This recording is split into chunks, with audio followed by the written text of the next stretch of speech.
हाय दोस्तों, आज फिर से हम आ चुके हैं अवतर दर्पण द्वारा प्रतिबिंब का बनना। यानी अवतर दर्पण द्वारा प्रतिबिंब बनता कैसे। आज फिर से हम यही चीज़ देखेंगे जिसमें से हमने अवतर दर्पण द्वारा 6 स्थिति होती है प्रतिबिंब बनाने की, जिसमें से हम 4 स्थिति देख चुके हैं। आज हम देखेंगे 5वीं स्थिति। 5वीं स्थिति क्या कहती है? जब वस्तु फोकस पर हो, यानी जो दर्पण का फोकस होता है वहां पे अगर वस्तु रखी हो, तब उसका प्रतिबिंब कहाँ बनेगा, कैसे बनेगा, उसको देखने की कोशिश करते हैं। देखते हैं कैसे बनेगा। उससे बनाने से पहले हमने बताया था कि प्रतिबिंब बनाने के ये 3 नियम है। इन तीनों नियम पे क्या होता है, आधारित होता है। इन तीनों नियमों को देख के हम क्या करेंगे, प्रतिबिंब को बनाएंगे। देखते हैं, बनाने की कोशिश करते हैं। उसके लिए हमको अवतरण दर्पण की बात हो रही, तो हम एक क्या बनाएंगे, एक अवतरण दर्पण बनाएंगे। एक हमने क्या बनाया, एक अवतरण दर्पण बनाया। एक अवतरण दर्पण हमने बनाया और इस दर्पण में क्या खींच देंगे, एक मुख्य अक्ष खींच देंगे। इस रेखा को हम क्या कहते हैं, मुख्य अक्ष कहा जाता है। क्या कहा जाता है, इस रेखा को मुख्य अक्ष कहते हैं। और इस मुख्य अक्ष पे कुछ पॉइंट आपको मिलेंगे, इसे हम कहते हैं दर्पण का ध्रुव। पीछे बताया जाता है, व्यक्त किया जाता है। उसके बाद कुछ दूरी पे आता है मुख्य फोकस। उसके बाद कुछ दूरी पे आता है, क्या आता है, मुख्य फोकस एफ आता है। उसके थोड़ा सा और आगे जाएंगे तो वक्रता केंद्र क्या आएगा, वक्रता केंद्र सी आता है। क्या आता है, वक्रता केंद्र सी आएगा। ये मुख्य फोकस एफ होता है ना। ये चीज हमने बात किया। अब प्रतिबिंब बनाने की कोशिश करते हैं। क्वेश्चन क्या कहा गया है, जब वस्तु मुख्य फोकस एफ पर हो। कहाँ पे हो, एफ पे। यानी वस्तु को आपकी कहाँ पर रखना है, वस्तु फोकस पे रखना है। वस्तु जो आपकी है, वस्तु को कहाँ पे रखना है, फोकस पे रखना है। मान लेते हमने क्या कर दिया, यहाँ पे एक वस्तु को रख दिया। कहाँ पे रख दिया, मुख्य फोकस पे हमने क्या कर दिया, एक वस्तु को रख दिया। मुख्य फोकस पे एक वस्तु को हमने रख दिया। इस वस्तु का नाम दे सकते हो आप, इस वस्तु का नाम कुछ भी आप दे सकते हो। जैसे हमने इस वस्तु का नाम दे देते हैं ए बी। क्या नाम दे दिया हमने, इस वस्तु का नाम दे दिया ए बी, नाम दे दिया। अब क्या होगा, अब वस्तु हमने रख दिया। अब इन 3 नियमों में से 2 नियम का प्रयोग करके हम क्या करेंगे, प्रतिबिंब को बनाएंगे। तो हम पहला नियम का प्रयोग करते हैं। पहला नियम क्या कहता है, मुख्य अक्ष के समांतर। ये किरण जो जा रही है मुख्य अक्ष के समांतर जा रही है, यानी जहाँ पे वस्तु रखी है ये मुख्य अक्ष हो गया, इसके समांतर किरण जाएगी। तो ये वस्तु है, यहीं से किरण जाती है। जहाँ पे वस्तु होता है वहीं से किरण जाती है। तो ये वस्तु है, तो वस्तु से किरण जाएगी मुख्य अक्ष के समांतर। ये हमने क्या किया, वस्तु से मुख्य अक्ष के समांतर एक किरण को डाला। तो दर्पण से परावर्तन के पश्चात कहाँ से होकर जाती है, फोकस। यानी परावर्तन के पश्चात फोकस से होके जाएगा। कहाँ से होके जाएगा, ये किरण फोकस से होके जाएगी, है ना। ये चीज आपको पता होनी चाहिए। हो गया ना। पहला नियम क्या कहा था, मुख्य अक्ष के समांतर जाने वाले प्रकाश की किरणें दर्पण से परावर्तन के पश्चात मुख्य फोकस से होके जाती। वही चीज हमने किया, मुख्य अक्ष के समांतर जाने वाले प्रकाश की किरणें दर्पण से परावर्तन के पश्चात मुख्य फोकस से होके जा रही है। ये किरण कहाँ से होके जा रही है, मुख्य फोकस से होके जा रही है, कोई दिक्कत नहीं। अब उसके बाद दूसरा नियम, मुख्य फोकस से होकर आने वाले किरणें, तो फोकस पे वस्तु रखे हो तो फोकस पे आएगी नहीं। ये तीसरे नियम का प्रयोग कर दो, वक्रता केंद्र से होकर जो किरणें जाती हैं दर्पण से परावर्तन के पश्चात उसी मार्ग में वापस आ जाती हैं।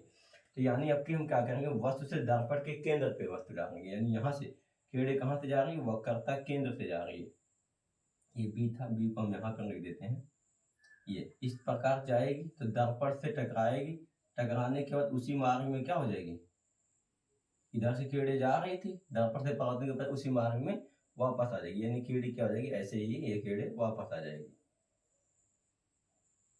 ये कीड़े क्या हो जाएंगे, ऐसे ही वापस आ जाएंगे। अब देख सकते हैं आप कि 2 नियम का प्रयोग हमने किया।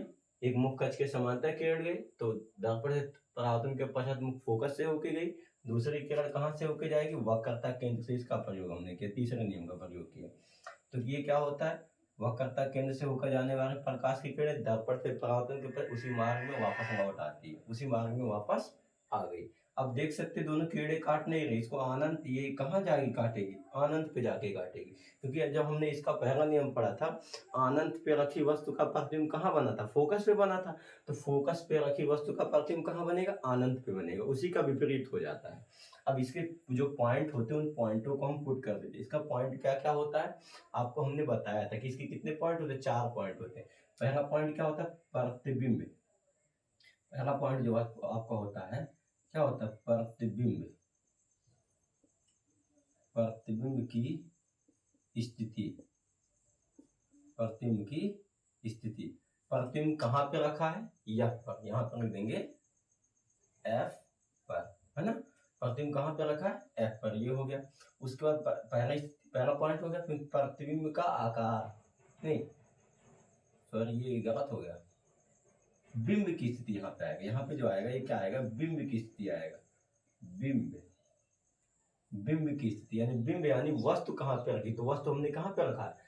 वस्तु हमने कहाँ पे रखा? फोकस पे रखा है, तो यह पर हमने लिख दिया। बिंब यानी, बिंब को हम कहते हैं, बिंब को हम कहते हैं वस्तु। क्या कहते हैं?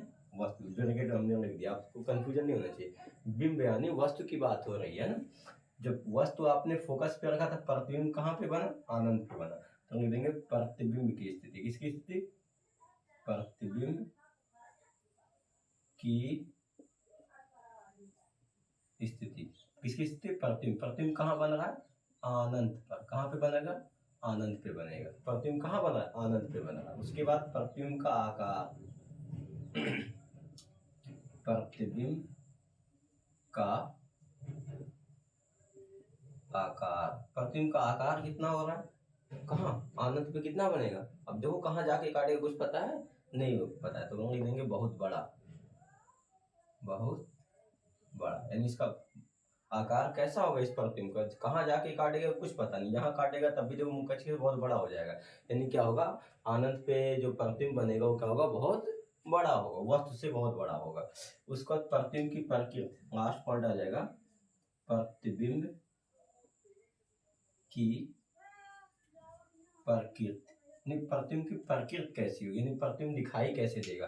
तो क्या होगा? वास्तविक, वास्तविक कामा उल्टा होगा। वास्तविक कामा क्यों उल्टा होगा? वास्तविक तो होगा, रेखा काटेंगी, उसका देखो ऊपर वस्तु रखी है, कहाँ जाके काटेगा? नीचे काटेगा, तो वास्तविक कामा उल्टा होगा। ये आपका था अवतरण दर्पण द्वारा प्रतिबिंब का पांचवी स्थिति। जब वस्तु कहाँ पे रखी हो? मुख्य फोकस पे। जब वस्तु कहाँ पे हो? मुख्य फोकस एफ पर हो। तो उसमें हमने बता ही दिया किस प्रकार से किया गया, चित्र बनाया गया। चित्र बनाने के बाद ये 4 पॉइंट लिखना होते हैं, चारों पॉइंट हमने लिख दिया। क्या पहले? बिंब, बिंब वस्तु की स्थिति, बिंब मतलब वस्तु की स्थिति कहाँ पे? यह पे थी, तो हमने लिख दिया यह पर। उसके बाद क्या आया? प्रतिबिंब की स्थिति, यानी प्रतिबिंब कहाँ जाके बनेगा? ये कहाँ जाके बना? आनंद पे बनेगा। तो प्रतिबिंब की स्थिति क्या लिख दिया? आनंद पर। उसका प्रतिबिंब का आकार, प्रतिबिंब का आकार कैसा होगा? आनंद पे जाके काटेगा, यानी बहुत बड़ा काटेगा, क्योंकि मुंह का यहाँ इसके नीचे जाके काटेगा, कुछ पता नहीं कहाँ काटेगा, तो ये बहुत बड़ा होगा। उसका प्रतिबिंब की प्रकृति, यानी इसकी प्रकृति कैसी होगी? वास्तविक कामा होगी। ये पॉइंट था आपका अवतरण दर्पण द्वारा पांचवी स्थिति, जो प्रतिबिंब का बनना था। अब इसके बाद हम देखेंगे छठवीं स्थिति, जो लास्ट अवतरण दर्पण की लास्ट प्रतिबिंब है। उसके बाद देखते हैं।